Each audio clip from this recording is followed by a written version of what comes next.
Oke, sudah. Kita kembali ke bahasan tadi.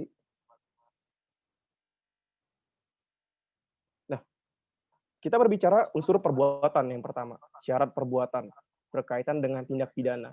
Artinya ini berbicara mengenai perbuatan yang dilakukan oleh pelaku ya, bukan si pelakunya, tapi kita berbicara mengenai perbuatannya. Suatu perbuatan itu dapat dianggap sebagai suatu tindak pidana ketika memenuhi rumusan undang-undang. Ini sebagai pengejawantahan asas legalitas. Karena kita menganut asas legalitas, maka perlu ada rumusan undang-undang terlebih dahulu, baru bisa memidana seseorang. Kemudian yang kedua itu bersifat melawan hukum. Kita bahas yang pertama dulu, memenuhi rumusan undang-undang. Suatu perbuatan itu dianggap memenuhi rumusan undang-undang ketika dia itu sudah ditetapkan sebagai delik oleh suatu undang-undang. Contoh KUHP, kita berbicara pasal 338 tentang pembunuhan biasa. Itu perbuatan sudah dapat dikategorikan sebagai perbuatan pidana.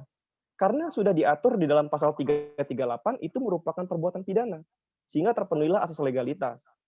Kemudian yang kedua, kita berbicara mengenai bersifat melawan hukum.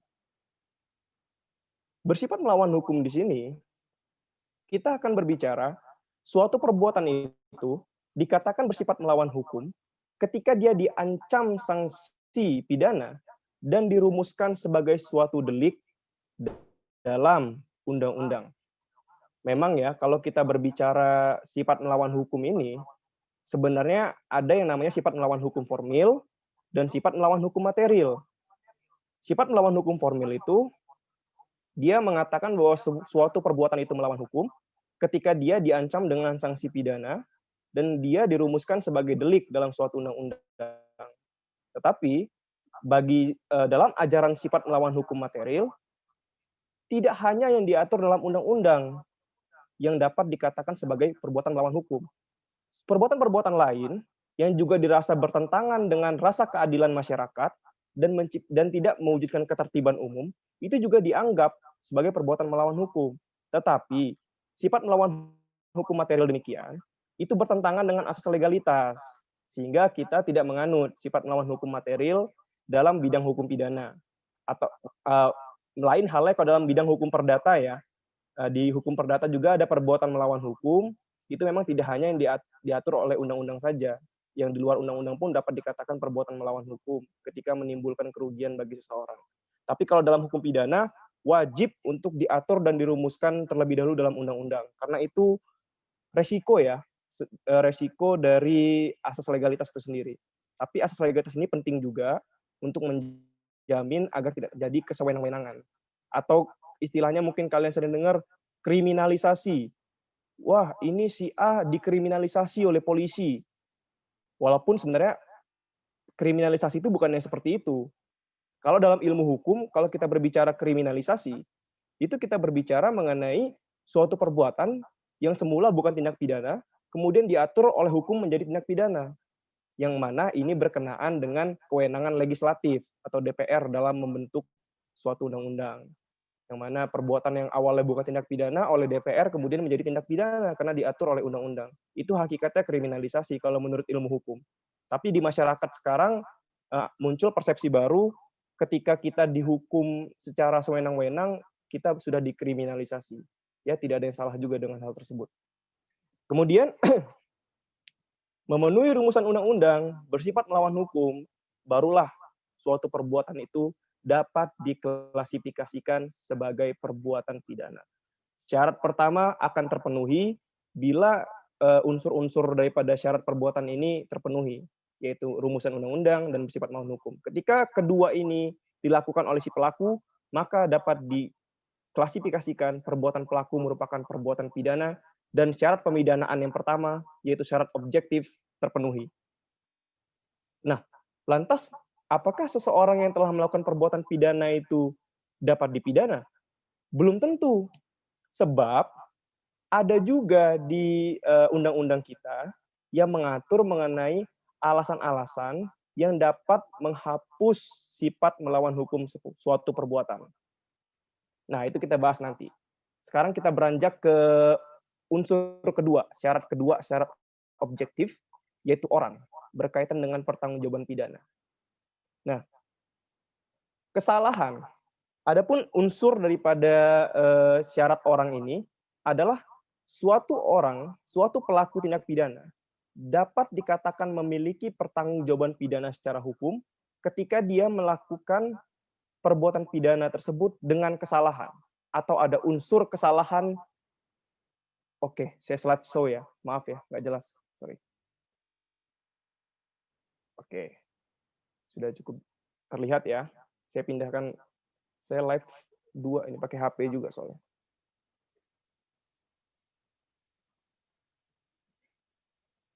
Oke. Sudah cukup jelas ya gambarnya. Syarat yang kedua, kita berbicara mengenai syarat objektif atau orang. Ini berkenaan dengan pertanggungjawaban pidana.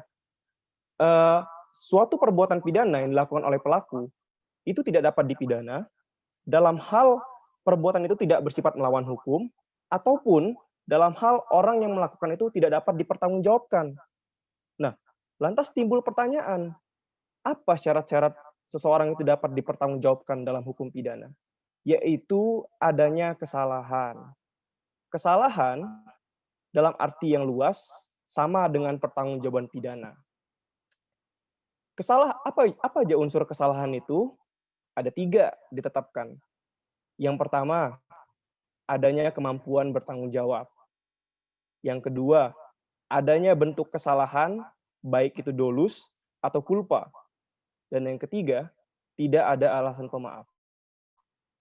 Oke, saya tadi terlewat di unsur perbuatan ini, ada satu lagi syarat, yaitu alasan pembenar. Tidak ada alasan pembenar. Alasan pembenar itu merupakan yang saya sebut tadi, alasan yang dapat menghapuskan sifat melawan hukum suatu perbuatan. Jadi perbuatan yang semula bukan tindak pidana, perbuatan yang semula tindak pidana bisa menjadi bukan tindak pidana atau perbuatan yang patut bila terdapat alasan penghapus pidana. Nah, apa itu kemampuan bertanggung jawab sebagai salah satu unsur daripada kesalahan? Kemampuan bertanggung jawab adalah kondisi normalitas psikis seseorang yang menghasilkan 3 kemampuan atau yang membawa 3 kemampuan. Yang pertama, kemampuan untuk mengerti nilai dari akibat perbuatan yang ia lakukan. Yang kedua, kemampuan untuk menyadari bahwa perbuatan yang ia lakukan bertentangan dengan ketertiban umum. Dan yang ketiga, mampu untuk menyatakan kehendak saat melakukan perbuatan. Tolong ini Sukma di-admit ya kalau ada yang baru join. Balik. Nah, jadi kalau seseorang itu dikatakan mampu bertanggung jawab ketika psikis atau kejiwaannya itu dalam kondisi normal. Atau kasarnya dia bukan orang gila. Atau dia sedang tidak menderita sakit kejiwaan tertentu. Nah, karena orang yang kondisi psikisnya normal, itu dia memiliki 3 kemampuan yang saya sebut tadi. Yang pertama, dia setidaknya ada kemungkinan dia mengerti nilai dari akibat perbuatan yang ia lakukan. Apa maksud kemampuan dari pertama ini? Kemampuan untuk mengerti nilai dari akibat perbuatan yang ia lakukan adalah nilai, kita berbicara nilai. Nilai itu adalah bayaran. Bayaran dari akibat perbuatan dia. Bayarannya tentu di sini adalah sanksi pidana. Jadi dalam konteks kemampuan yang pertama, seseorang dianggap mampu bertanggung jawab ketika dia mengerti bahwa perbuatan yang dia lakukan itu akan berimplikasi dia dijatuhi sanksi pidana yang diatur oleh undang-undang. Loh, tapi ini kurang kuat kan? Tentu dia bisa beralasan kalau dia tidak tahu hukum.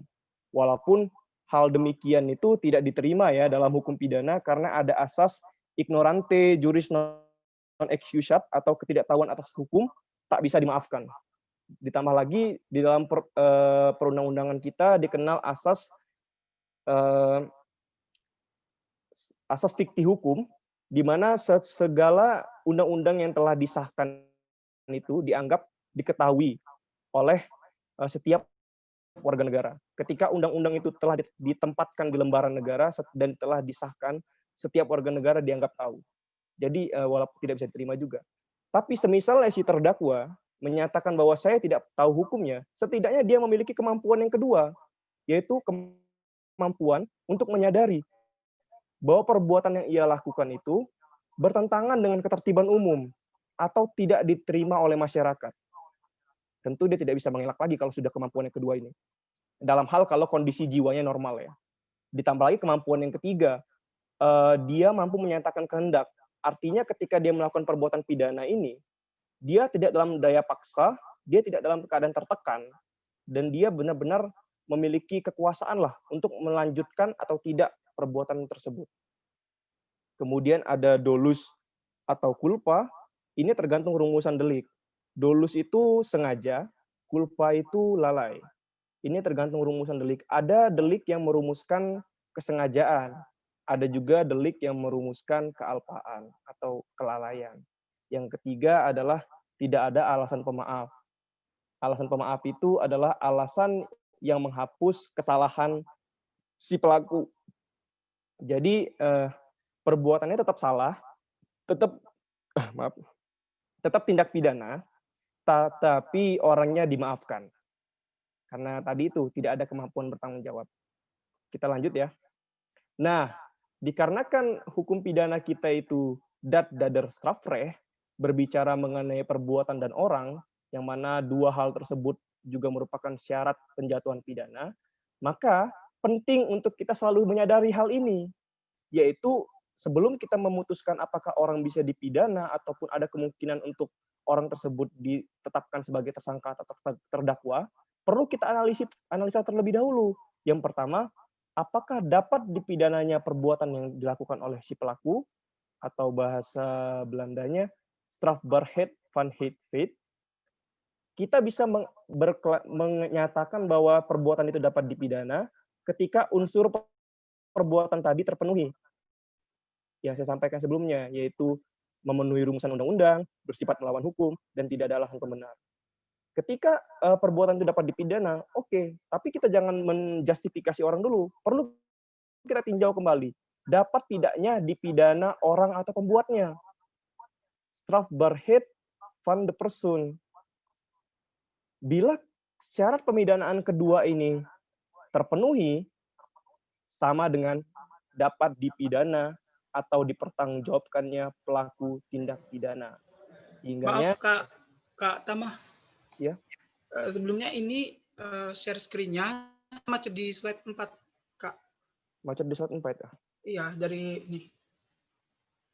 Saya keluarin dulu ya share screen-nya coba. Bentar, sorry. Itu di admit ya yang ini.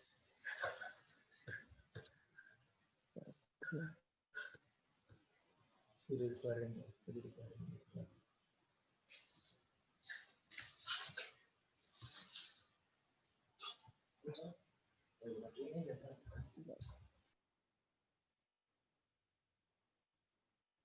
Iya, udah kelihatan ya?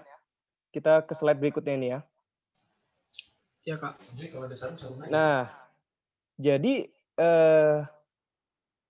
ini yang saya katakan tadi, konsekuensi dari adanya syarat penjatuhan pidana, seseorang itu baru dapat dipidana ketika perbuatan dan orangnya itu dapat dipidana. Perbuatan dapat dipidana ketika syarat-syarat perbuatan tadi terpenuhi, yaitu memenuhi rumusan undang-undang, kemudian bersifat melawan hukum, tidak ada alasan pembenar. Sehingga ketika kita nih melihat suatu peristiwa pidana, melihat suatu fenomena pidana, contoh misalnya kasus Syekh Ali Jaber atau kasus Novel Baswedan, penting bagi kita dan penegak hukum untuk mempertanyakan yang pertama, apakah perbuatan itu dapat dipidana atau strafbaarheid van het feit? Ketika perbuatan yang dapat dipidana, yaitu terpenuhnya syarat-syarat perbuatan yang saya sebutkan tadi, baru oke, dia melakukan perbuatan pidana.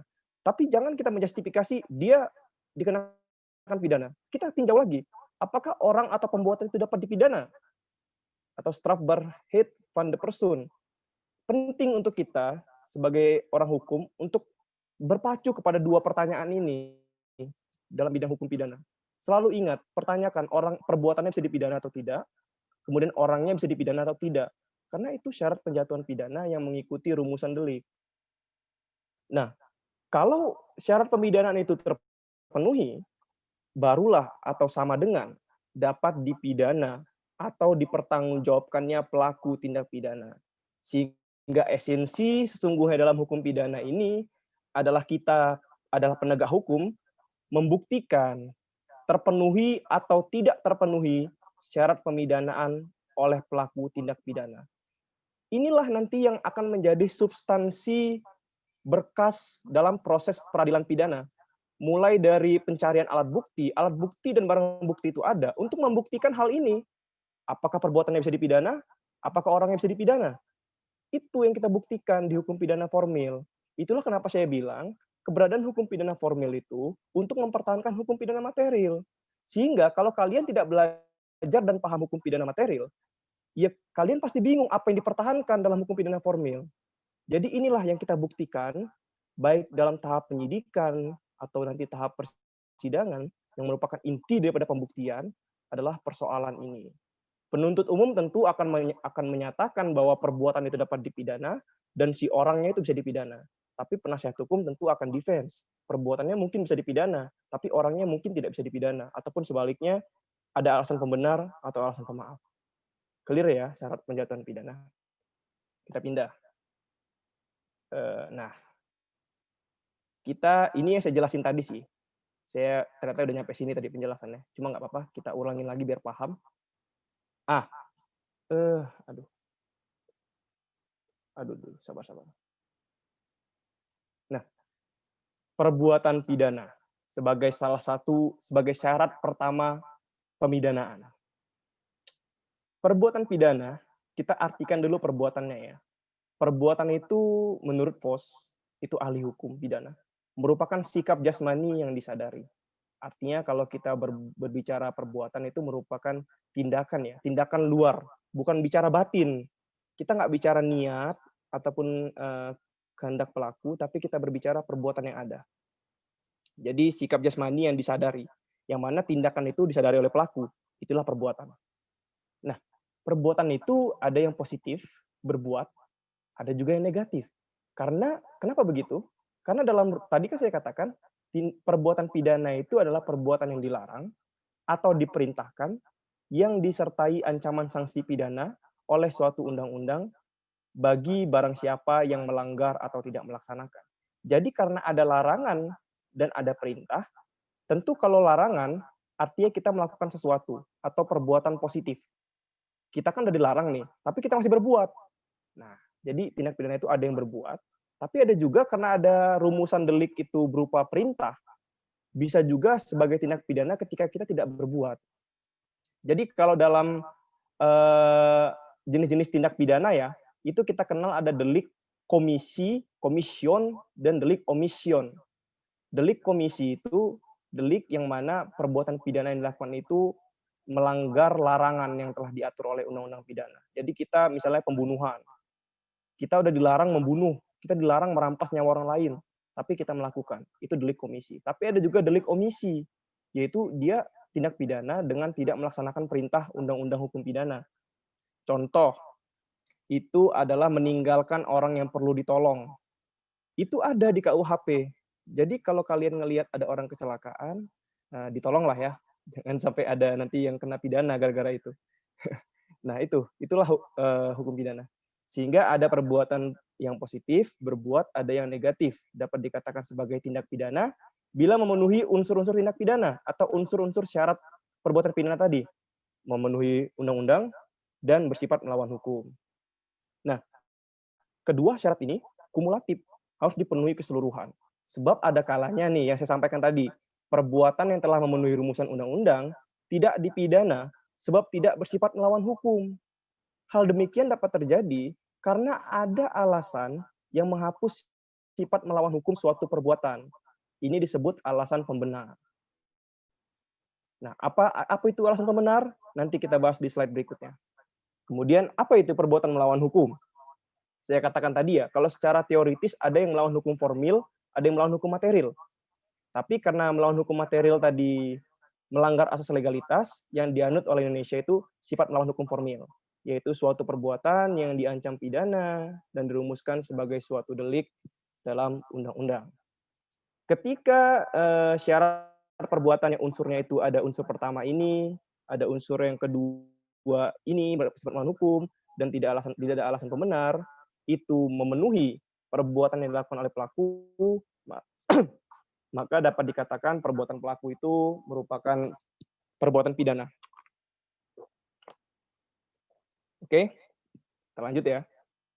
Itu syarat pertama mengenai pemidanaan, syarat perbuatan pidana, ini unsur-unsurnya.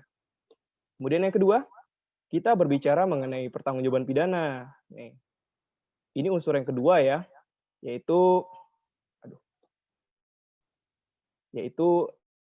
perbuatan itu walaupun dia telah memenuhi rumusan delik atau dalam artian perbuatan pidana tadi terpenuhi syarat objektif, dia belum tentu juga dapat dipidana. Ribet ya jadi hukum pidana kita ini, tapi ya memang itu. Karena pidana itu sakit. Jadi memang perlu ketat. Ada adagium hukum lebih baik melepaskan 1000 penjahat daripada menghukum satu orang yang tidak bersalah. Nah, oleh karenanya ketat memang untuk memidana orang ini. Nah, perbuatan yang udah memenuhi tindak pidana, nih, kan tadi unsur syarat pemidana kan ada 2. Ada syarat perbuatan yang berkenaan dengan tindak pidana dan syarat orang. Walaupun syarat perbuatan itu udah terpenuhi, tapi semisal syarat orang nggak terpenuhi, nggak bisa dipidana. Karena yang saya katakan tadi, harus dapat dipidananya perbuatan dan dapat dipidananya orang, baru dipidana seseorang.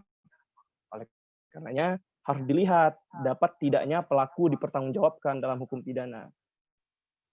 Nah, yang saya sampaikan tadi nih ya, pelaku itu dapat dimintakan pertanggungjawaban ketika ia melakukan tindak pidana dengan kesalahan.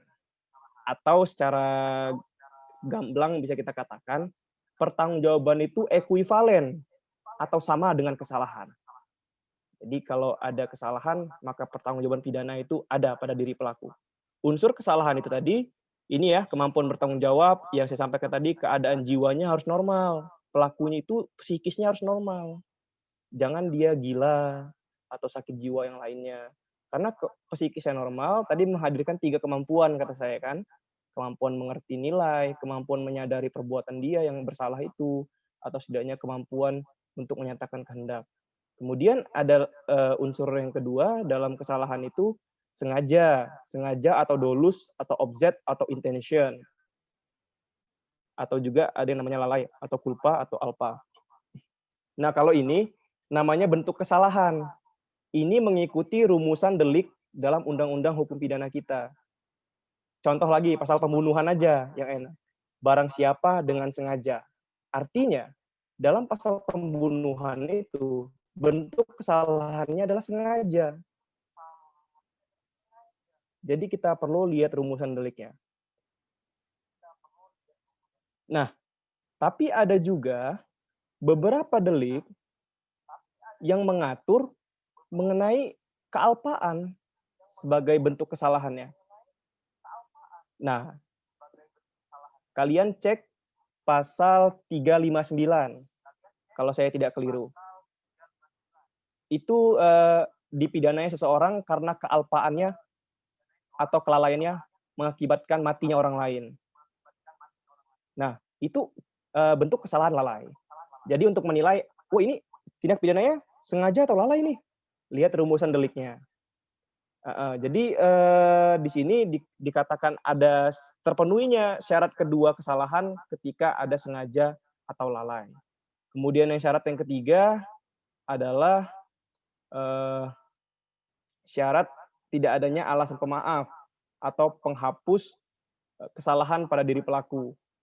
Seperti yang saya sampaikan tadi, ada dua alasan penghapus pidana ya, kita berbicaranya ada alasan pemaaf dan ada alasan pembenar. Alasan pemaaf itu yang menghapuskan kesalahan pelaku, alasan pembenar adalah alasan yang menghapuskan sifat melawan hukum suatu perbuatan. Oke, kita pindah. Selanjutnya kita berbicara mengenai bentuk kesalahan tadi. Kenapa ini penting untuk dibicarakan? Karena sebenarnya Undang-Undang Hukum Pidana kita, KUHP, itu tidak menetapkan apa yang dimaksud dengan sengaja, apa yang dimaksud dengan lalai. Karena sangat abstraknya KUHP kita, Sehingga perlu ditelaah lebih lanjut apa itu kesengajaan melalui teori-teori dalam hukum pidana material. Memang di dalam memori van Toelechting atau itu uraian mengenai penjelasan-penjelasan Wetboek van Strafrecht, yaitu KUHP-nya Belanda yang dikonkordansikan ke Indonesia, memang sudah diuraikan bahwa yang dimaksud dengan kesengajaan itu adalah witten and willen, yaitu menghendaki dan mengetahui atau menghendaki perbuatan yang dilakukan dan mengetahui akibat yang akan timbul dari perbuatan tersebut. Itu yang disebut dengan kesengajaan. Kesengajaan itu intinya dia menghendaki perbuatan itu dan dia mengetahui akibat yang akan timbul dari perbuatan tersebut. Nah, berbicara mengenai kesengajaan ini ada dua teori ya yang berkenaan dengan hal tersebut. Ada teori kehendak, yaitu Will's theory, yang menyatakan bahwa kesengajaan itu adalah kehendak untuk mewujudkan unsur delik.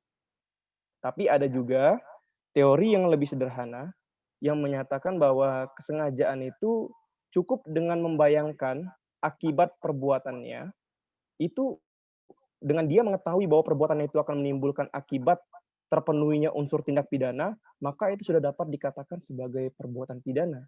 Walaupun dia tidak menghendaki akibat tersebut. Jadi begini membedakannya. Kalau dalam teori kehendak, perbuatan itu, sikap jasmani si pelaku, tindakan luar badannya itu yang dia lakukan, itu dia kehendaki. Kehendak itu mau ya, dia mau dan dia ingin melakukan perbuatan itu. Tidak ada paksaan. Dan akibatnya juga itu harus sejalan dengan apa yang dia kehendaki. Jadi misalnya nih, dia hendak untuk membunuh orang. Si A hendak membunuh B. Kalau dia memiliki kehendak seperti itu, pasti perbuatan yang dia kehendaki, misalnya pisau ya, dia pasti perbuatannya, sikap jasmaninya adalah menusukkan pisau ke perut si B. Akibatnya B mati. Itu akibat yang ia kehendaki. Nah, menurut teori kehendak, seseorang itu baru dikatakan sengaja ketika perbuatan dan akibat itu sejalan dengan apa yang dia inginkan. Tapi kan tidak selamanya akibat itu bisa kita kehendaki. Kenapa demikian? Kita bahas di teori pengetahuan. Menurut teori pengetahuan, kesengajaan itu sama, dia menghendaki perbuatan, tetapi artinya dia sadar melakukan perbuatan itu, tetapi dia bisa jadi tidak menghendaki akibat, tetapi dia dapat membayangkan bahwa perbuatannya itu akan menimbulkan akibat yang demikian. Jadi kenapa ada teori pengetahuan? Menurut yang mengusung teori ini, manusia itu tidak bisa menghendaki akibat. Dia hanya dapat menginginkan, mengharapkan, dan membayangkan apa akibat yang timbul. Contoh nih, kayak kalian misalnya lomba. Lomba itu kan perbuatan yang dikehendaki kan kita fighting di lomba. Kita belajar, kemudian kita ikut perlombaan di hari hanya. Akibat yang kita inginkan kan kita juara lomba. Tetapi apakah akibat itu bisa kita kehendaki? Tentu tidak. Akibat demikian itu hanya dapat kita harapkan, hanya dapat kita bayangkan. Nah, itulah kenapa teori Wistol teori ini dianggap kurang tepat, sehingga kita tidak bisa menghendaki akibat, tapi kita hanya bisa mengharapkan, membayangkan bahwa oh kalau saya melakukan perbuatan seperti ini, pasti akibatnya demikian. Karena akibat itu kan dampak langsung yang terjadi. Bukan kemauan, bisa kemauan, tapi mestinya itu hal yang tidak bisa kita takar. Nah, jadi menurut dua teori ini, menurut teori kehendak, kesengajaan itu harus ada pada perbuatan dan akibat. Jadi kalau dalam teori kehendak ini, kalau misalnya misalnya dia gini nih kasusnya, si A itu sedang membawa motor. Di depannya ada sekumpulan anak-anak kecil sedang bermain. Kehendak dia adalah mengemudikan motor tersebut dengan kencang, dengan kebut. Akibat kemudian ketika dia berkendara, dia menabrak anak-anak yang sedang berkerumun dan sedang bermain tersebut. Dia menghendaki perbuatan berkendara dengan kebut, tapi dia tidak menghendaki akibat yang timbul. Nah, apakah dia bisa dikatakan dia tidak sengaja membunuh orang? Nah, itu yang coba dihindari dari teori kehendak, sehingga ada teori pengetahuan. Artinya, setidaknya ketika dia sebelum dia berkendara dengan cepat, dia sudah membayangkan, kalau dia berkendara dengan cepat, pasti ada kemungkinan anak-anak tersebut menyeberang dan tertabrak motor yang ia kendarai.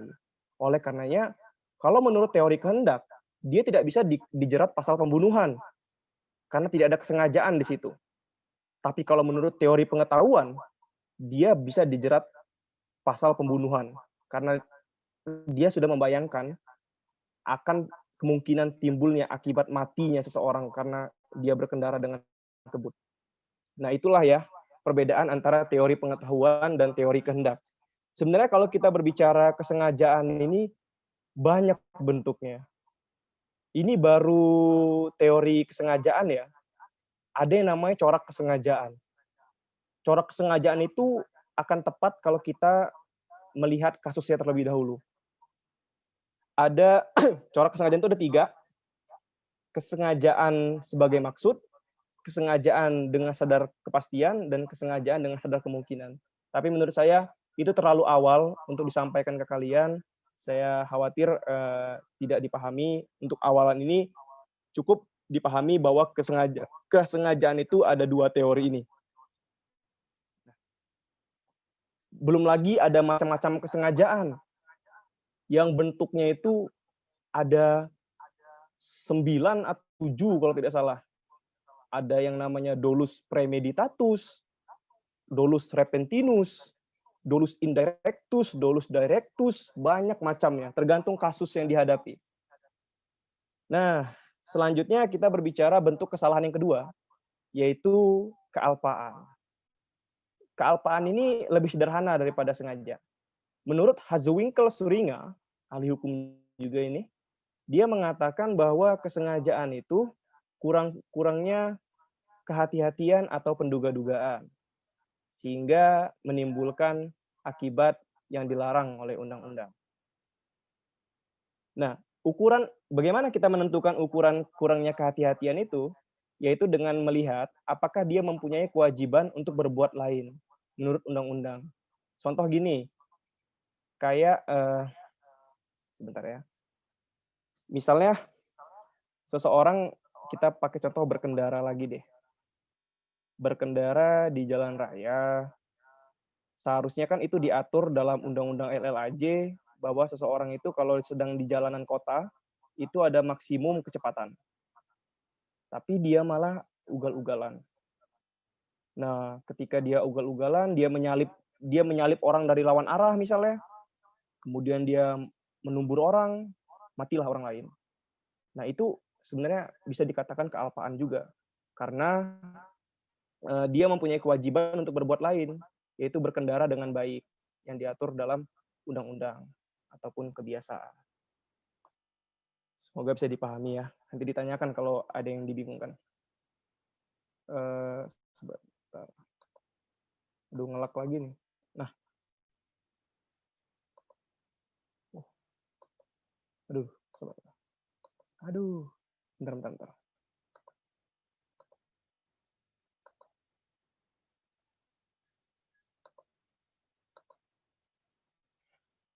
Sekarang kita berbicara mengenai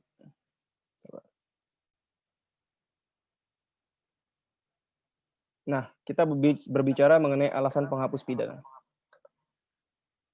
Saya katakan tadi di awal, baik dalam syarat objektif maupun syarat subjektif. Sebentar ya. Nah, ini menghalangi sekali. Ada yang namanya alasan pembenar dan alasan pemaaf. Kita ketahui lebih dahulu.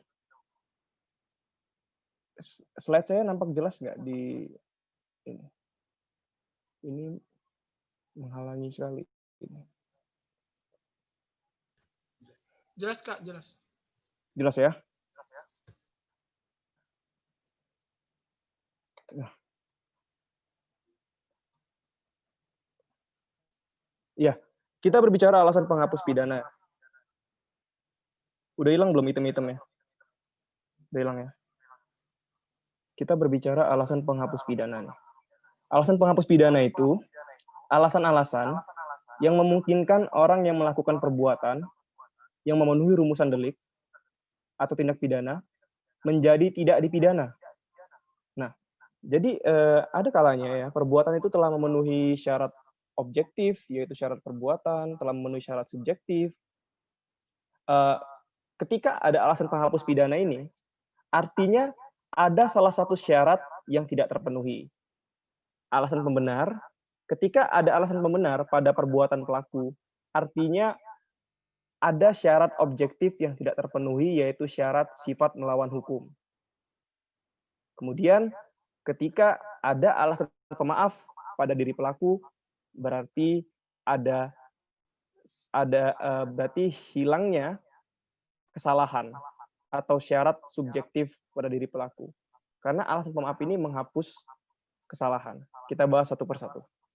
Alasan pembenar itu adalah alasan yang menghapus sifat melawan hukum suatu perbuatan.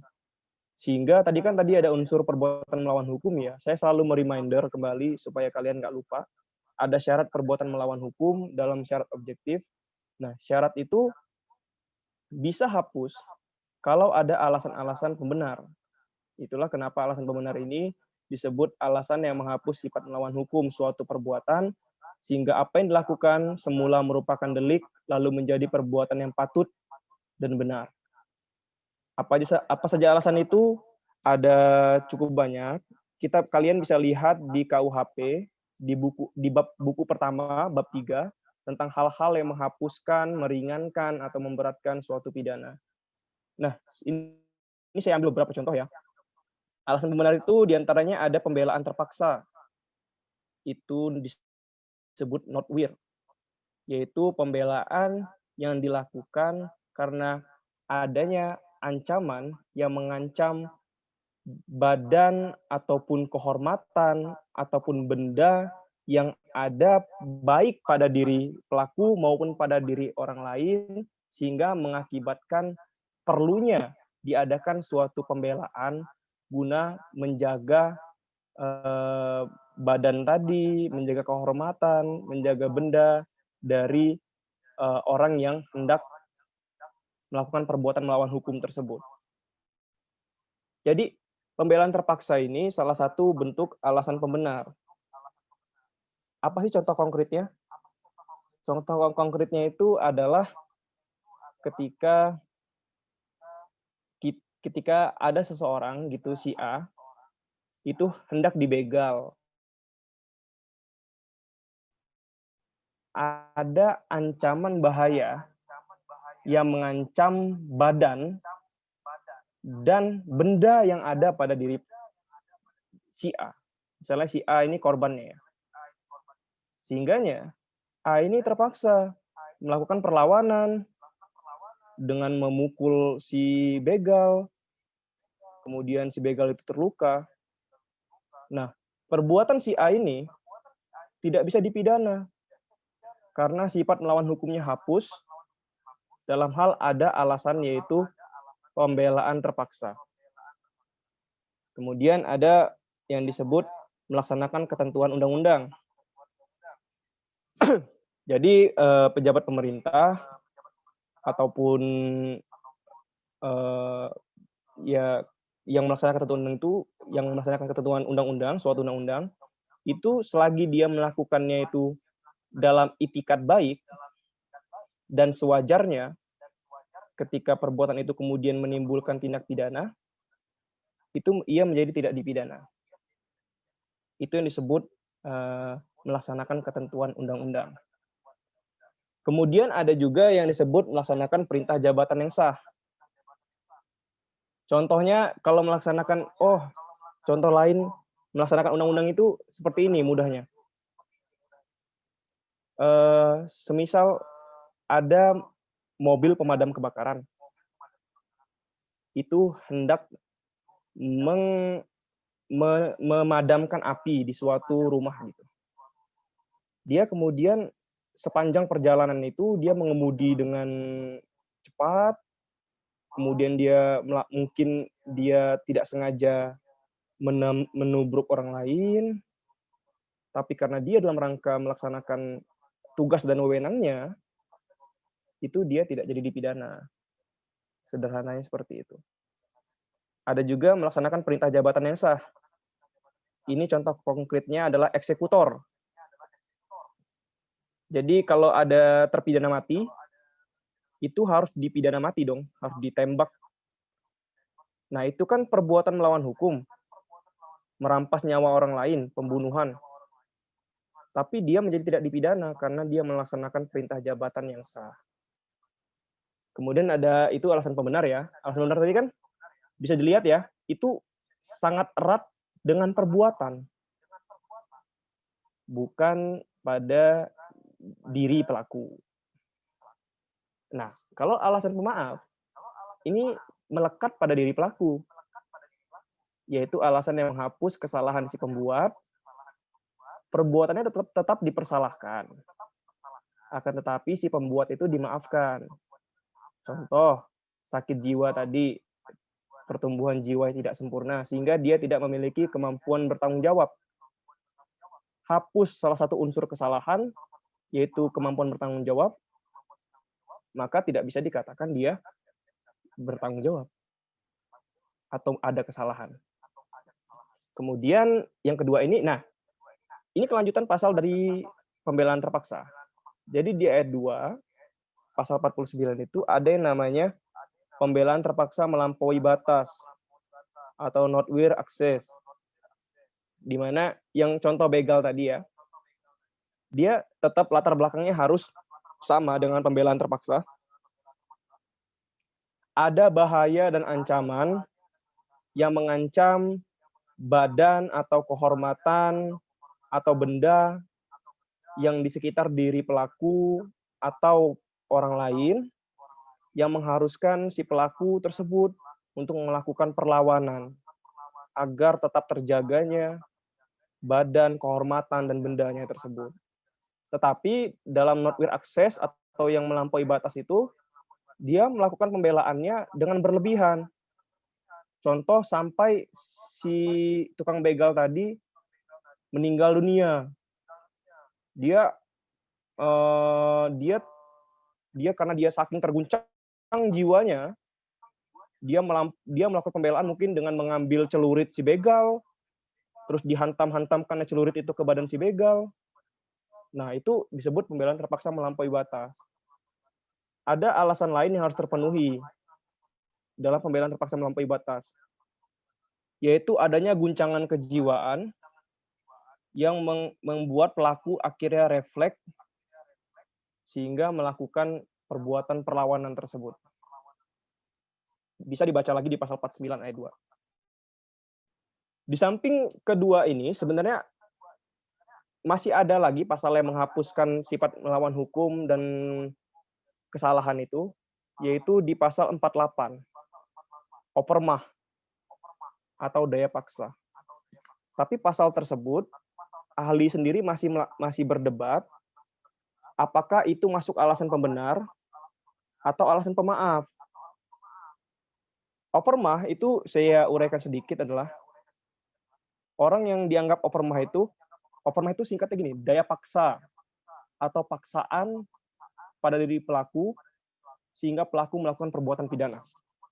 Jadi pelaku itu ada dalam posisi terjepit atau duang posisi sehingga berada di dua hal yang sama-sama sulitnya. Ya, sehingga dia melakukan perbuatan yang memang melanggar undang-undang, yang tentunya kalau dalam keadaan biasa dia tidak akan melakukan perbuatan tersebut. Nah, itu daya paksa itu ada dua bentuknya. Ada yang daya paksa dalam hal paksaan psikis, ada daya paksa dalam hal keadaan mendesak.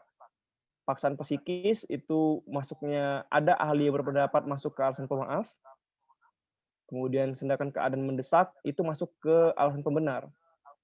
Sehingga memang overmah itu dia masih terpecah gitu. Ada yang alasan pemaaf, ada yang alasan pembenar. Oke, next ya.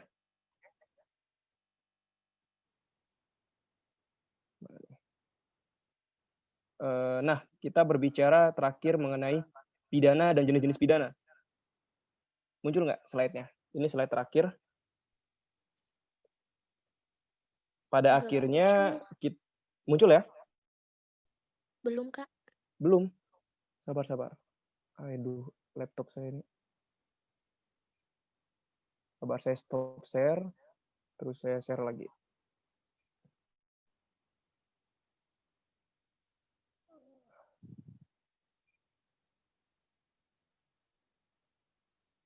Nah, muncul ya. Nah, kita berbicara sekarang mengenai pidana dan jenis-jenis pidana. Nih, timbul pertanyaan kan, tadi kan kita udah bilang syarat pemidanaan. Syarat pemidanaan itu syarat seseorang dapat dijatuhi pidana. Timbul pertanyaan, pidana itu apa sih? Pidana itu nestapa atau derita yang sengaja dibebankan kepada seseorang yang melakukan perbuatan yang memenuhi syarat-syarat tertentu atau rumusan delik. Syarat itu rumusan delik atau perbuatan pidana. Jadi pidana itu nestapa, penderitaan yang dijatuhin kepada orang yang melakukan tindak pidana. Jenis-jenis pidana itu diatur dalam buku 1 KUHP tentang ketentuan umum di pasal 10, dicek ada pidana pokok dan pidana tambahan. Pidana pokok itu ada pidana penjara, pidana kurungan, pidana denda, pidana mati, pidana tutupan. Bedanya penjara dan kurungan itu dia maksimal 1 tahun. Penjara itu maksimal 20 tahun. Dan di penjara juga umumnya kerjaan yang dilakukan itu lebih berat biasanya. Karena ada pekerjaan yang dilakukan narapidana ketika dia menjadi seorang narapidana. Dan kemudian kurungan ini lebih sering ada di pasal-pasal yang mengatur mengenai pelanggaran di buku 3 KUHP. Kemudian ada pidana tambahan, yaitu pencabutan hak-hak tertentu, perampasan barang-barang tertentu, dan pengumuman putusan hakim. Nah, saya kira itulah materi kita malam hari ini. Kita berbicara hukum pidana material, yang substansinya yang intinya hanya menyangkut 3 hal, yaitu perbuatan pidana, pertanggungjawaban pidana, dan pidana. Walaupun kalau kalian nanti belajar hukum pidana di semester 2, itu nanti ada juga materi-materi penting lain, tapi itu menurut saya bisa dipelajari nanti, seperti misalnya perbarengan, penyertaan, kemudian hapusnya kewenangan melakukan penuntutan atau menjalankan pidana, dan lain sebagainya. Saya rasa demikian materi yang saya sampaikan. Saya kembalikan kepada Sukma selaku moderator untuk membuka sesi tanya jawab apabila ada yang dibingungkan dan ingin ditanyakan. Nanti PPT-nya saya kasih. Sukma ini udah join lagi belum? Baik. Join ya. Suk, buka aja. Baik. Terima kasih Kak Giatama. Jadi saya mau ucapkan terima kasih untuk materi yang telah disampaikan dan semoga bisa bermanfaat dan diimplementasikan kepada teman-teman semua. Dan selanjutnya di sini saya membuka sesi diskusi atau tanya jawab untuk teman-teman yang sekiranya ada ingin yang ditanyakan atau ada materi yang masih belum dipahami, silakan bertanya. Di sini saya membuka satu termin dengan 3 penanya, dan yang ingin bertanya silakan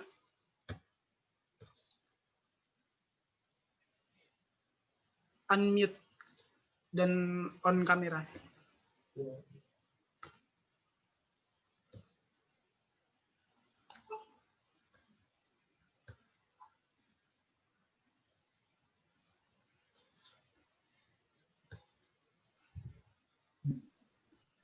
Selamat malam, Kak Giatama.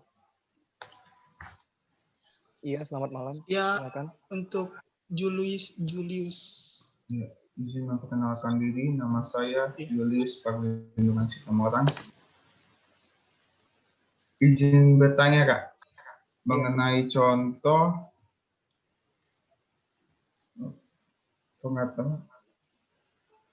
pengetahuan dan membayangkan. Itu kan ada dua jenis ya, pengetahuan terus membayangkan, satunya lagi ada pemahaman kehendak ya. Kenapa? Iya, saya nggak paham di contoh pengetahuan dan membayangkan. Oh iya, bentuk kesengajaan tadi ya? Iya, kan ada dua jenisnya. Ya, terima kasih Iya. pertanyaannya. Saya langsung jawab aja ya. Jadi bentuk kesengajaan itu tadi, menurut teorinya ada yang Wills teori, yaitu teori kehendak, dan ada Vorstelling teori, yaitu teori pengetahuan atau membayangkan. Jadi pengetahuan atau membayangkan itu sama, Dek. Itu di satu bentuk kesengajaan. Yang mana yang menjadi konsen perbedaan itu ada di teori kehendak dan di teori pengetahuan. Kalau pengetahuan dan membayangkan itu sama. Jadi yang dimaksud pengetahuan di sini adalah setidaknya pelaku itu bisa memperkirakan atau membayangkan akibat yang timbul dari perbuatan yang ia kehendaki. Contohnya itu seperti yang saya sampaikan tadi sederhananya. Jadi ada pelaku nih, misalnya si A, dia sedang berkendara motor. Di depannya itu ada segerombolan anak yang sedang bermain. Dia berkendara kemudian dengan cepat. Tindakannya berkendara dengan cepat itu merupakan tindakan yang ia kehendaki, yaitu yang ia sadari. Akibat kemudian ketika dia berkendara, dia menumbur salah satu anak yang sedang bermain tersebut. Itu akibat yang tidak ia kehendaki. Kalau berdasarkan teori kehendak, dia tidak dapat dipidana. Karena itu kehendak, itu akibat yang bukan ia kehendaki. Tetapi berdasarkan teori pengetahuan, Vorstelling teori tadi, seharusnya dan sudah sewajarnya, ia dapat membayangkan bahwa ketika ia berkendara tersebut, dia akan timbul ada kemungkinan keadaan anak yang menyeberang sehingga tertabraklah oleh motor dia yang berkendara dengan cepat tersebut. Oleh karenanya, berdasarkan teori pengetahuan, dia dapat dijerat dan dijatuhi pidana pasal pembunuhan biasa. Nah, mungkin ada kebingungan di sini ya. Bagaimana hakim ataupun penuntut umum membuktikan pengetahuan seorang terdakwa gitu. Itu kan berkenaan dengan batin, psikis seseorang. Itulah kenapa di dalam teori kesengajaan itu harus diobjektifkan oleh hakim. Maksud dari diobjektifkan tersebut adalah hakim harus melihat apa tindakan batiniah dari si pelaku. Jadi karena sulit untuk mengidentifikasi niat ataupun pengetahuan pelaku, maka cukup dilihat dari perbuatan luar pelaku. Tentunya di sini dihubungkan juga dengan kebijaksanaan hakim. Tentunya kalau kita melihat tindakan si A tadi yang berkendara dengan kebut di depan dan melewati sekumpulan anak yang sedang bermain, tentu menurut penalaran yang wajar ada kemungkinan anak tersebut akan tertabrak. Artinya ada kemungkinan sudah terbayang dampak yang seperti itu. Akan tetapi si pelaku ini seharusnya perbuatan yang akibat yang bisa ia hindari kalau tidak melakukan perbuatan tersebut, tapi dia malah memilih untuk tetap melajukan kendaraan dengan kencang dengan mengetahui konsekuensi yang akan terjadi, dan konsekuensi yang semula itu baru kemungkinan akhirnya benar-benar terjadi. Nah, tentu dia tidak bisa dilepas begitu saja. Dia tentu bisa dipidana, dan berdasarkan teori pengetahuan atau Vorstelling teori, dia bisa dijerat pasal pembunuhan biasa. Begitu. Kalau kurang jelas bisa ditanyakan lagi. Iya, Kak. Jadi dalam tindak pidana hukum kita dua pemahaman itu ya. yang digunakan atau pemahaman Ya.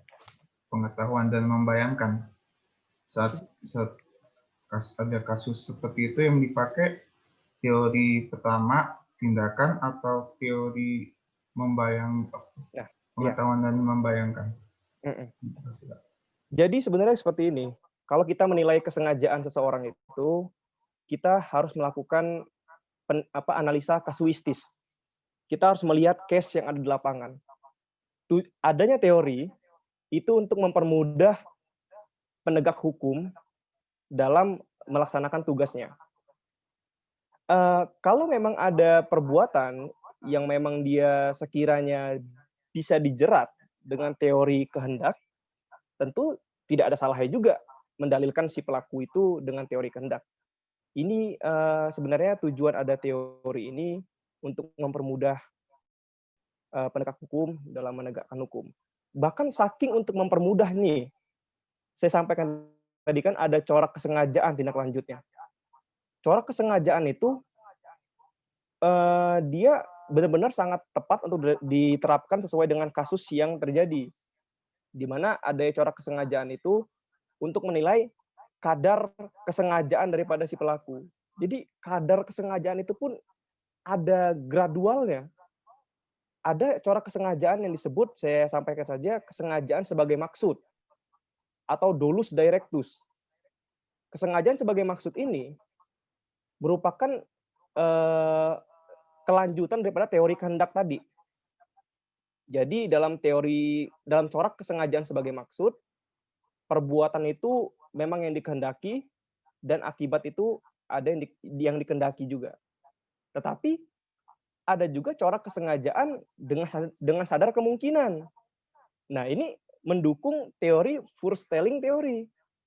Yang mana dengan sadar kemungkinan ini, walaupun pelaku itu tidak menghendaki akibat, tapi dia bisa membayangkan bahwa perbuatannya itu akan menimbulkan akibat yang dilarang, yaitu merupakan suatu tindak pidana, maka itu dapat dikatakan perbuatan pidana.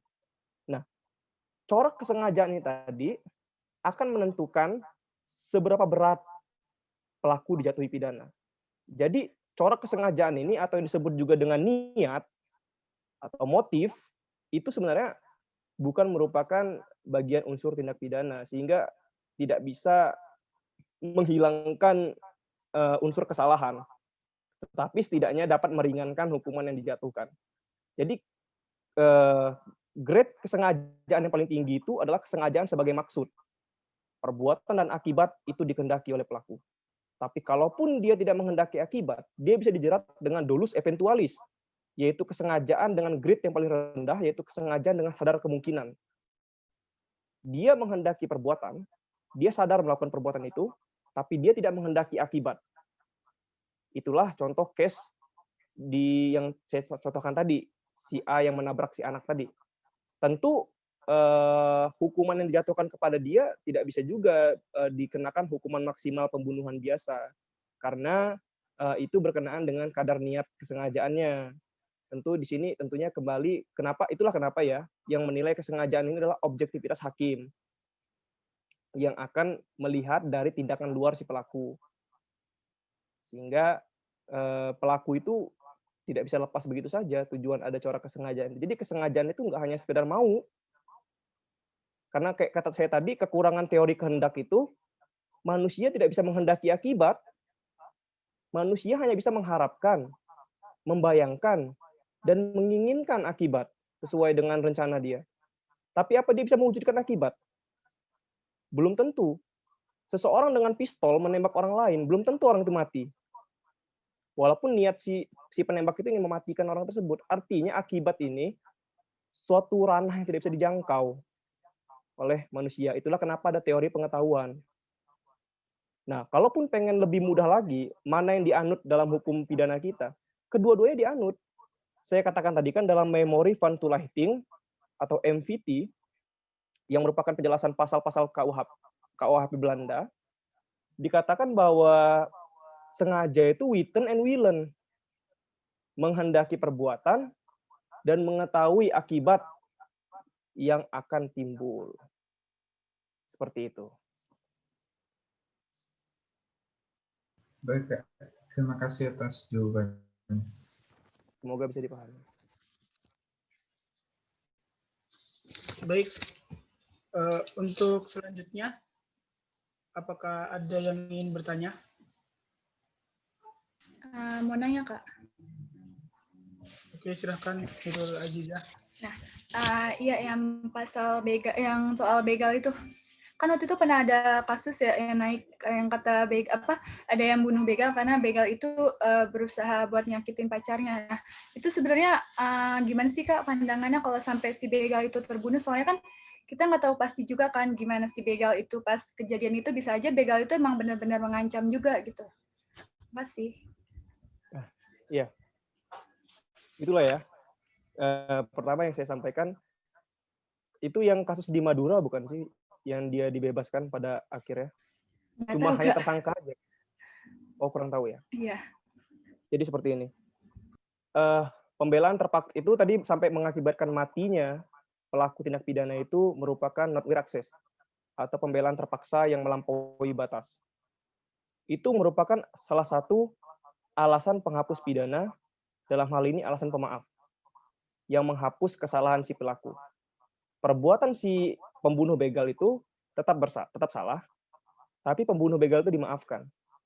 Nah, apa sih unsur not with access? Yang pertama, ada ancaman yang nyata, yang mengancam benda, kehormatan, dan badan dari si pelaku atau orang yang di sekitarnya. Kasus begal tadi, itu si begal udah mengancam bukan hanya benda, tapi kehormatan si pacarnya. Oleh karenanya, pembelaan dia yang dia lakukan, mungkin berdasarkan keguncangan jiwanya, karena kekhawatiran pacarnya kenapa-napa, dia melakukan pembelaan, akhirnya matilah itu pelaku.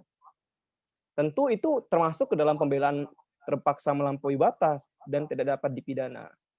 Tetapi yang saya tahu kasusnya itu dia hanya sampai tahap penyidikan, sampai ditetapkan tersangka, kemudian dia tidak dilimpahkan berkas perkaranya. Perlu diketahui juga ya, di hukum pidana kita ini ada asas praduga tidak bersalah atau presumption of innocence. Jadi seseorang itu belum bisa dikatakan bersalah sebelum ada putusan hakim berkekuatan hukum tetap yang menyatakan dia bersalah. Jadi kan kalau yang benar ini case yang saya sebut di Madura itu atau di mana itu, dia kan dibebaskan. Jadi walaupun dia sebagai tersangka, dia itu belum dianggap bersalah. Karena tersangka itu orang yang karena keadaan atau karena perbuatan berdasarkan bukti-bukti permulaan yang cukup diduga sebagai pelaku tindak pidana. Jadi bukan hanya karena perbuatan, karena keadaan pun seseorang bisa dijadiin tersangka berdasarkan bukti permulaan yang cukup. Tetapi tentu belum dikatakan dia bersalah, karena itu perlu dibuktikan di persidangan. Dan dia pun nggak nyampe persidangan kalau yang dia Madura, hanya penetapan tersangka aja, habis itu dibebaskan. Jadi itu nggak bisa dikatakan tindak pidana, karena kesalahannya hapus. Unsur objektifnya nggak kena, unsur subjektif. Jadi karena salah satu syarat pemidanaan yang nggak kena, berarti tidak bisa dipidana dong. Ingat konsepnya, dapat dipidananya orang, dapat dipidananya perbuatan, sama dengan pidana. Terima kasih. Terima kasih, Kak.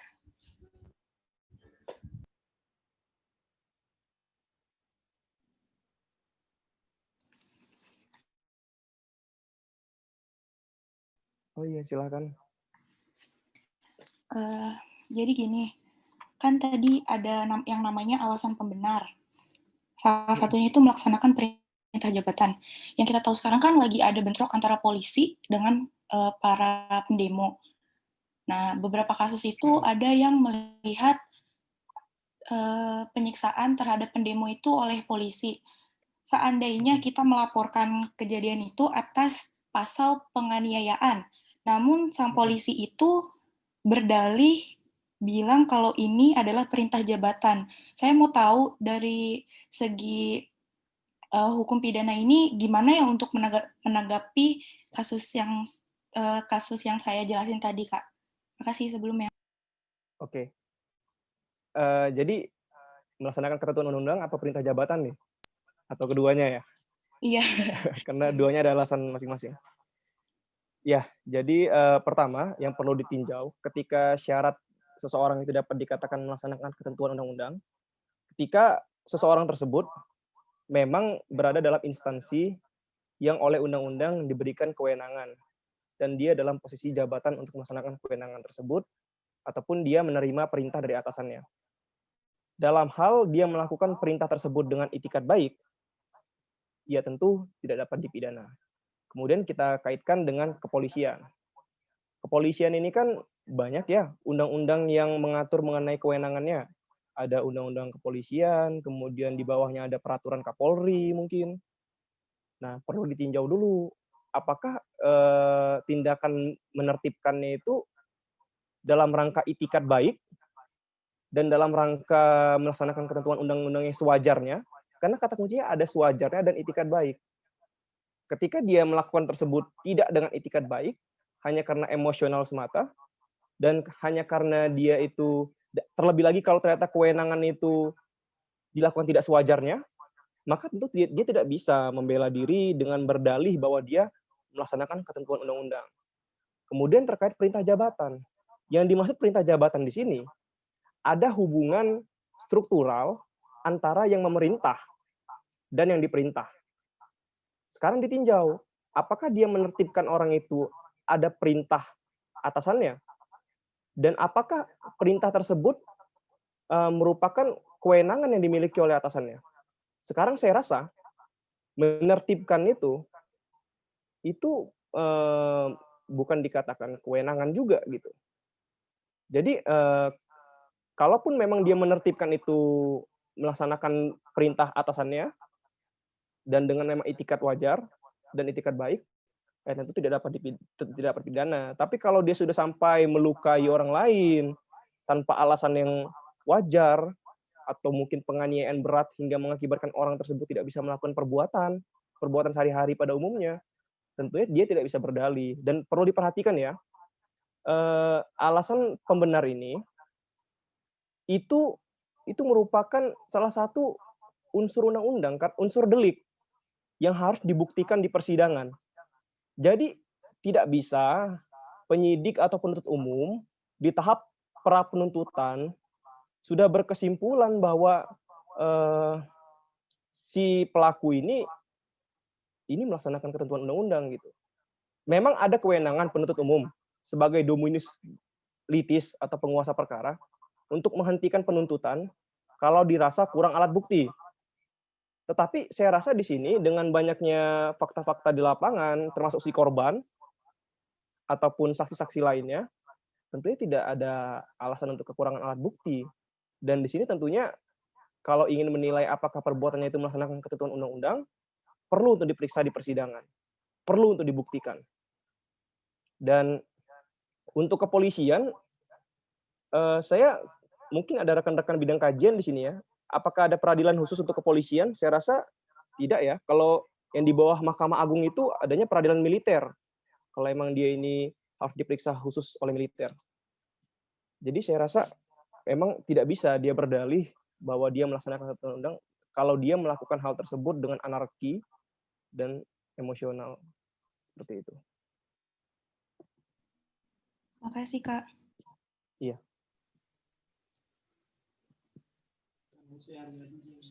Baik, apakah masih ada yang ingin bertanya untuk satu penanya terakhir? Karena mengingat waktu juga sudah malam. Silakan kalau ada yang kurang bingung, Kurang masih ada kurang jelas terkait materi malam ini. Semoga saya bisa sudah dengan bahasa sederhana tadi menyampaikannya.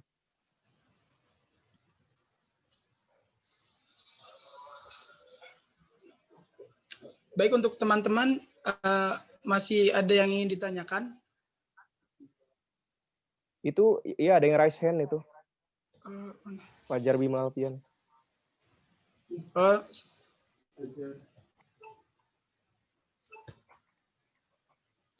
Silakan Fajar.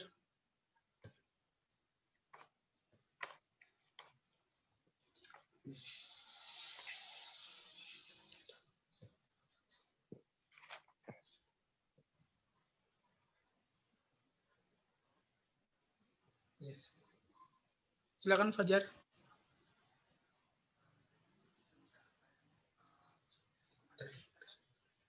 Kok nggak ada?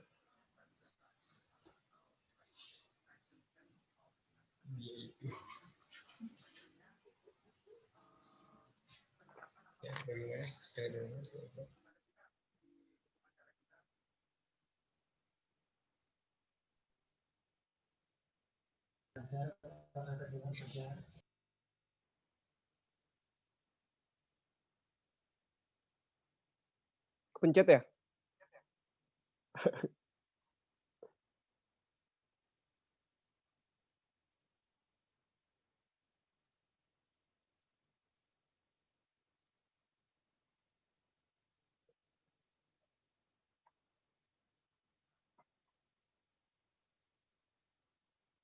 Ya, silakan kalau ada yang mau ditanyakan atau kurang jelas terkait materi tadi.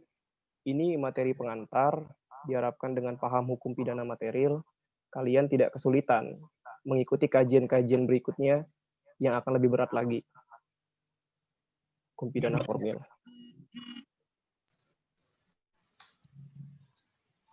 Baik, untuk Muhaimin Aziz. Oke. Silakan. Saya ingin bertanya, Kak. Tadi kan ada kesengaja dan kelalaian ya, atau kealpaan. Nah, itu tuh saya mau nanya, bagaimana suatu kelalaian itu dapat dijatuhkan sebagai delik pidana gitu. Saya masih bingung dengan kealpaan. Gitu, Kak. Oke. Jadi kesengajaan atau dolus dan kealpaan atau culpa itu merupakan bentuk kesalahan. Bentuk kesalahan ini ada tergantung dengan rumusan delik yang mengatur. Ada delik yang telah menetapkan bentuk kesalahannya itu sengaja. Contoh pasal 338.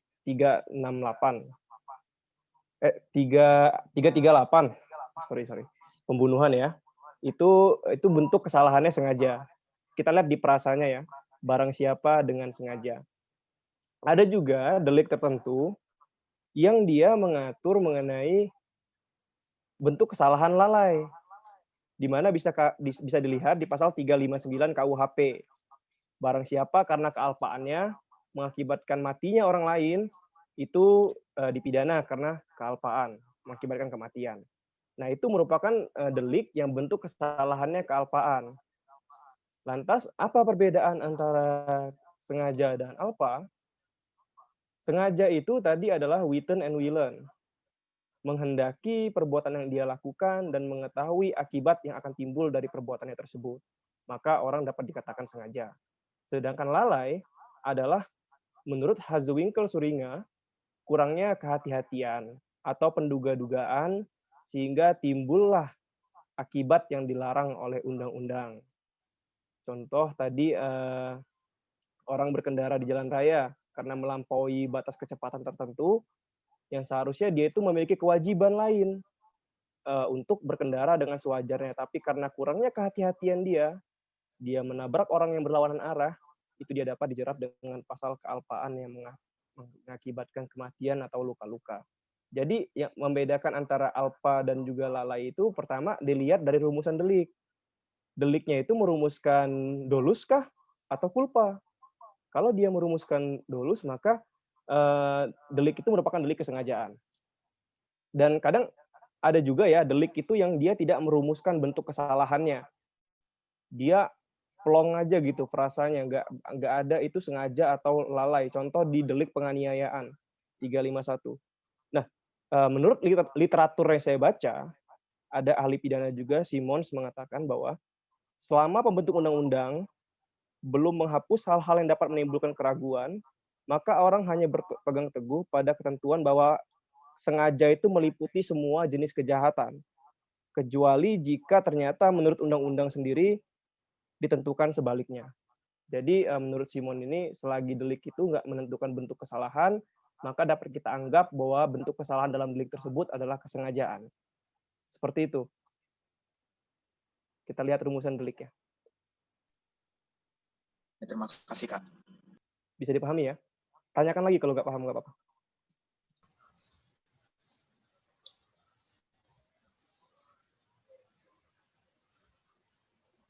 Baik. Bagaimana Kak Giatama? Iya, Jika silahkan masih ada kalau yang ini. ada yang mau ditanyakan lagi, silahkan. Kalau nggak ada, kita sudahi. Ini sudah lelah. Kalau masih ada yang penasaran, nggak apa-apa.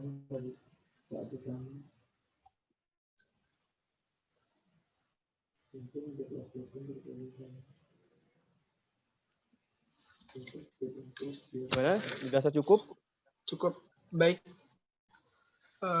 Mungkin ada closing statement dari Kak Tama, boleh sedikit disampaikan. Oke. Jadi saya resume ulang ya dengan singkat dan cepat. Saya usahakan. Jadi hukum pidana sebagai salah satu bidang hukum itu terdiri menjadi dua jenis. Ada hukum pidana formil dan hukum pidana material. Hukum pidana dalam arti yang luas meliputi hukum pidana material dan hukum pidana formil. Sedangkan hukum pidana dalam arti sempit hanya meliputi hukum pidana material. Sebab hukum pidana formil disebut juga hukum acara pidana. Apa itu hukum pidana material? Suatu aturan yang diatur oleh suatu negara yang berdaulat yang mengatur dan merumuskan tentang perbuatan-perbuatan yang dapat dipidana, syarat-syarat penjatuhan pidana, dan ketentuan pemidanaan. Kemudian apa itu hukum pidana formil? Yaitu hukum ataupun aturan yang mengatur bagaimana negara dengan perantara alat kelengkapannya melaksanakan haknya untuk menjatuhkan pidana. Kemudian, apa itu perbuatan pidana? Perbuatan pidana adalah perbuatan yang dilarang atau diperintahkan oleh undang-undang, disertai ancaman sanksi pidana bagi barang siapa yang melanggar atau tidak melaksanakan perintah. Kemudian, apa substansi hukum pidana material? Karena hukum pidana material berbicara dat dader strafrecht, yaitu berbicara perbuatan dan orang, maka secara substansial, hukum pidana material itu hanya garis besarnya membahas mengenai perbuatan pidana, pertanggungjawaban pidana, dan sanksi pidana. Dalam memidana seseorang, ada yang disebut dengan syarat pertanggungjawaban pidana yang lahir dari rumusan delik dalam suatu undang-undang pidana. Syarat pemidanaan ini dirumuskan oleh Prof. Sudarto, di mana syarat pemidanaan itu terbagi dua, ada unsur objektif dan unsur subjektif. Unsur objektif yaitu perbuatan berkaitan dengan tindak pidana yang dilakukan. Dan unsur subjektif berkaitan dengan pertanggungjawaban pidana yang ada pada diri pelaku. Unsur objektif terdiri dari yang pertama perbuatannya memenuhi rumusan undang-undang, asas legalitas, kemudian yang kedua bersifat melawan hukum, dan yang tidak ada alasan pembenar atau alasan yang menghapus sifat melawan hukum. Kemudian apa itu unsur objektif? Unsur objektif berkaitan dengan pertanggungjawaban pidana pada diri pelaku, yang mana unsurnya itu ada kesalahan yang terdiri dari kemampuan bertanggung jawab, dolus atau culpa, dan tidak ada alasan pemaaf atau alasan penghapus kesalahan. Kemudian berbicara mengenai perbuatan melawan hukum tadi merupakan perbuatan yang diancam dengan pidana dan dirumuskan sebagai delik oleh suatu undang-undang. Ini pemahaman perbuatan melawan hukum formil yang dianut oleh Indonesia sebab tidak bertentangan dengan asas legalitas. Kemudian, apa itu alasan pembenar tadi? Alasan yang menghapus sifat melawan hukum. Artinya, ketika unsur-unsur syarat-syarat objektif ini terpenuhi, maka perbuatan seseorang itu dapat dikatakan perbuatan pidana. Apakah dia bisa dipidana? Belum tentu. Kita lihat syarat subjektifnya atau unsur pelakunya. Syarat subjektif tadi ada kemampuan bertanggung jawab, yaitu kondisi normalitas psikis yang membawa seseorang itu memiliki 3 kemampuan. Kemampuan untuk mengerti nilai dari akibat perbuatan yang ia lakukan, kemudian kemampuan untuk menyadari bahwa perbuatan yang ia lakukan bertentangan dengan ketertiban umum, kemudian yang ketiga kemampuan untuk menyatakan kehendak saat melakukan perbuatan. Ada di antara salah satu itu atau ketiganya, maka dia memiliki kemampuan bertanggung jawab. Kemudian, apa itu kesalahan? Kesalahan itu ada 2 bentuk. Tadi dolus, yaitu kesengajaan. Kesengajaan itu adalah witten and willen, menghendaki perbuatan yang dilakukan, dan mengetahui akibat yang akan timbul. Kemudian, apa itu kelalaian? Kelalaian itu merupakan kurangnya kehati-hatian atau kurangnya penduga-dugaan, sehingga timbullah akibat yang dilarang oleh undang-undang. Apa itu alasan pemaaf? Alasan pemaaf itu adalah alasan yang menghapus kesalahan seseorang, sehingga perbuatannya tetap tindak pidana, tetapi orangnya dimaafkan. Terpenuhinya syarat subjektif atau dapat dipidananya perbuatan atau strafbar het van het feit, terpenuhi syarat subjektif atau dapat dipidananya orang atau strafbar het van de persoon, maka sama dengan dapat dipidananya atau dijatuhkan pidana kepada orang tersebut. Pidana, apa itu pidana? Pidana adalah nestapa atau derita yang sengaja dibebankan kepada seseorang yang melakukan perbuatan yang memenuhi syarat-syarat tertentu atau perbuatan pidana atau rumusan delik. Apa saja jenis pidana? Diatur dalam pasal 10 KUHP, ada pidana pokok dan pidana tambahan. Pidana pokok ada pidana mati, penjara, kurungan, tutupan, dan denda. Kemudian ada pidana tambahan, pencabutan hak-hak tertentu, dan perampasan barang-barang tertentu. Saya rasa demikian yang dapat kalian pahami, semoga dapat bermanfaat. Sekali lagi saya tekankan bahwa apa yang kita debatkan dalam hukum formil itu adalah persoalan hukum material, sehingga tidak lepas dari syarat-syarat pemidanaan. Itu juga yang akan dibuktikan dalam hukum formil, guna memidana seseorang. Sekian, terima kasih. Luar biasa. Makasih Bang Tama. Sekali lagi saya katakan, semoga materi yang disampaikan oleh Bang Tama dapat bermanfaat untuk teman-teman semua. Dan oh iya, saya mau menyampaikan jadwal kajian berikutnya ya. Oh iya, Bang, silakan. Jadi kita akan lanjut kajian. Sebenarnya kalian ini kajian rutin guna mempersiapkan diri kalian menghadapi internal moot court competition. Di mana dalam internal moot court competition itu kalian akan mempraktikkan hukum formil pidana. Sehingga perlu untuk dikasih kajian terlebih dahulu sebelum kalian nanti berlomba di internal moot court competition yang akan membahas kasus pidana tertentu. Kita kajian pertama hari ini tanggal 9. Kajian berikutnya tanggal 12 Oktober. Ingat ya, dicatat ya. Tanggal 12 jam 8 malam lagi. Itu akan membahas alur perkara pidana. Ini lebih seru lagi. Kita akan bahas bagaimana pidana itu bisa datang dari seorang pelaku atau peristiwa pidana, bagaimana itu diproses, dan bagaimana itu jatuhi pidana, dan bagaimana tahapan-tahapan hingga upaya hukum. Kemudian di tanggal 14 Oktober, catat 2 hari setelah tanggal 12, tanggal 14, jam 8 malam lagi, ini lebih seru lagi, karena kita akan bahas berkas-berkas masuk ke pemberkasan dalam hukum pidana, hukum acara pidana. Di mana di tanggal 14 itu kita akan kajian mengenai surat dakwaan, nota keberatan atau eksepsi, tanggapan penuntut umum, dan putusan sela. Kemudian kita akan kajian terakhir di tanggal 16 Oktober 2020, jam 8 malam juga, kita akan membahas mengenai hukum pembuktian, surat tuntutan, nota pembelaan, dan putusan hakim.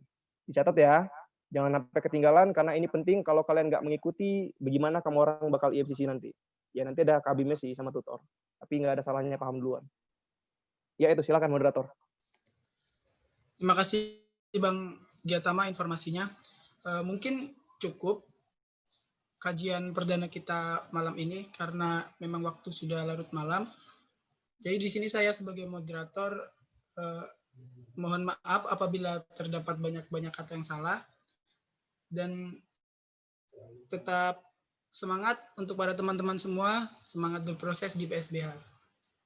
Dan saya akhiri, wassalamualaikum warahmatullahi wabarakatuh. Waalaikumsalam warahmatullahi wabarakatuh.